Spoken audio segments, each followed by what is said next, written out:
આજે આપણે ધોરણ 7 વિજ્ઞાન પાઠ્યપુસ્તકમાં આવેલી પ્રવૃત્તિ 2.4 સ્વાદની પરખ કરવા જઈ રહ્યા છીએ.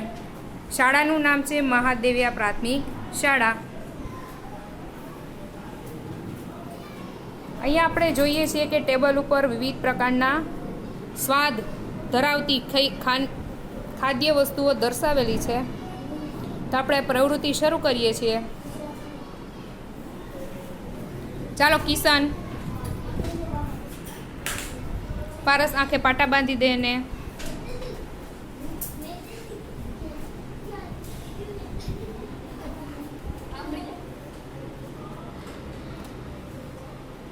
તો વિદ્યાર્થીને આંખે પાટા બાંધી અને પછી ફક્ત ને ફક્ત જીભથી જ સ્વાદ પારખવાનો છે કે કઈ વસ્તુનો કેવો સ્વાદ લાગે છે, પરંતુ વસ્તુ જોવાની નથી.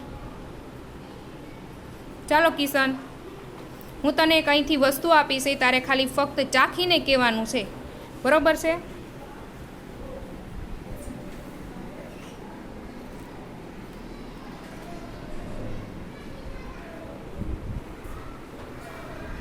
જીભ બહાર કાઢજો. હા, તને કઈ વસ્તુ લાગે છે? લીંબુ.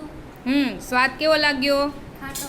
તને કેવી રીતે ખબર પડી કે ખાટો સ્વાદ લાગે છે? જીભમાં ખબર પડી ને? કેવી રીતે ખબર પડી? સ્વાદ આવ્યો એટલે ખબર પડી ને? હાલો બેસી જા. પારસ રૂમાલ છોડી નાખ. ચાલો હવે આપણે રાધિકા, નેહલ રૂમાલ બાંધી દે ને.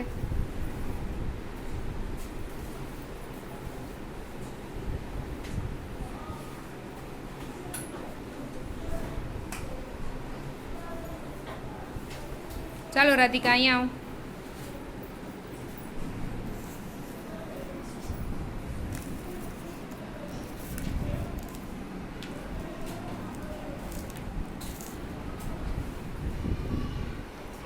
જીભ બારે કાઢ.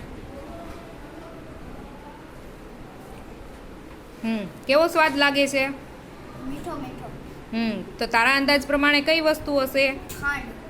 Very good. જો જીભ દ્વારા આપણને બધાને ખબર પડે છે ને? હાલો રૂમાલ કાઢી નાખો. હાલો કાના, પારસ રૂમાલ બાંધી દે.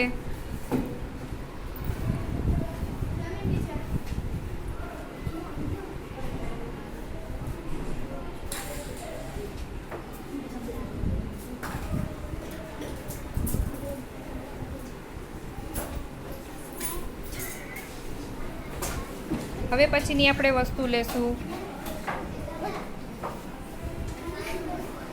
હલકાના બટકું ભરવાનું છે હો. રૂમાલ ઊંચો કરી નાખ.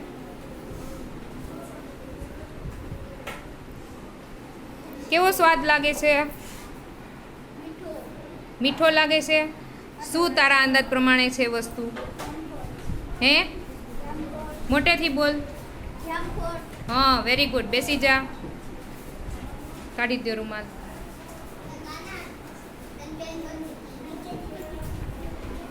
તો આ જે પ્રવૃત્તિ છે જેમાં આપણે જીભના સૌથી ટોચ ઉપર ગળ્યો, એના પછી ખારો, એના પછી ખાટો અને સૌથી જીભના તળિયે કડવો સ્વાદ છે એનો અનુભવ થાય છે. તો આવી રીતે જીભ દ્વારા સ્વાદની પરખ થાય છે. જે તમે ખાદ્ય વસ્તુ છે જોયા વગર પણ સ્વાદ દ્વારા ખબર પડી જાય છે કે આ કઈ કઈ વસ્તુઓ છે.